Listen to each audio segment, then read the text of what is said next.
ଜୟ ଜଗନ୍ନାଥ ସାଙ୍ଗମାନେ ମୁଁ ଆପଣମାନଙ୍କୁ ୱେଲକମ୍ କରୁଛି ଆଜିର ମିନି ବ୍ଲଗକୁ। ଆଜି ହେଉଛି ମୋ ପୁତ୍ରା ଗୋବିନ୍ଦର ଶୁଭ ଜନ୍ମଦିନ। ସେଇଥିପାଇଁ ସେ ସକାଳୁ ସକାଳୁ ଉଠି ଗାଧେଇ ପାଧେଇ ନୂଆ ଡ୍ରେସ୍ ପିନ୍ଧି ବାହାରି ପଡ଼ିଲେ ମନ୍ଦିର। ଆଉ ଆମ ଘରେ ଆଜି ରଘୁନାଥଙ୍କ ପାଖରେ ଭୋଗ ତିଆରି ହେଉଥିଲା ଗୋବିନ୍ଦର ଜନ୍ମଦିନ ଉପଲକ୍ଷେ। ଆମ ମା ଭୋଗ ତିଆରି କରୁଥିଲେ ଫୁଲକୋବି ଆଳୁ ତରକାରୀ, ସିମ ଆଳୁ ଭଜା, ଶାଗ ଘାଣ୍ଟ, ଖଟା ଆଉ କ୍ଷୀରି। ମୋର ଦେହ ବହୁତ ଖରାପ ଥିବାରୁ ଆଉ ମୋ ଝିଅର ବି ଦେହ ମଧ୍ୟ ଖରାପ ଥିବାରୁ ମା ଆମର ଆଜି ଏକୁଟିଆ ରୋଷେଇ କରୁଥିଲେ। ମୁଁ ବସି ମୋ ଝିଅକୁ ଖୁଆଉଥିଲି। ତାପରେ ବି ସେ କିଛି ଖାଉନଥିଲା। ତାପରେ ରୋଷେଇ ସରିଲା ପରେ ଠାକୁରଙ୍କ ପାଖରେ ଭୋଗ ଲଗାଗଲା। ଭୋଗ ଖାଇସାରି ଆମେ ସମସ୍ତେ ଟିକେ ରେଷ୍ଟ କଲୁ। ତାପରେ ମୋ ହଜବେଣ୍ଡ ଆଉ ମୁଁ ବାହାରି ଗଲୁ ସପିଂ ପାଇଁ।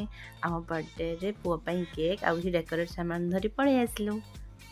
ତାପରେ ଆମେ 2 ଜଣ ମିଶିକି ଘର ଡେକୋରେଟ୍ କରିଥିଲୁ। ଆପଣମାନେ କମେଣ୍ଟରେ ନିଶ୍ଚୟ କହିବେ କି ଆମ ଡେକୋରେସନ୍ ଆପଣମାନଙ୍କୁ କେମିତି ଲାଗିଲା, ଆଉ ଆମ ବର୍ଥଡେ ପାଳନ ଆପଣମାନଙ୍କୁ କେମିତି ଲାଗିଲା।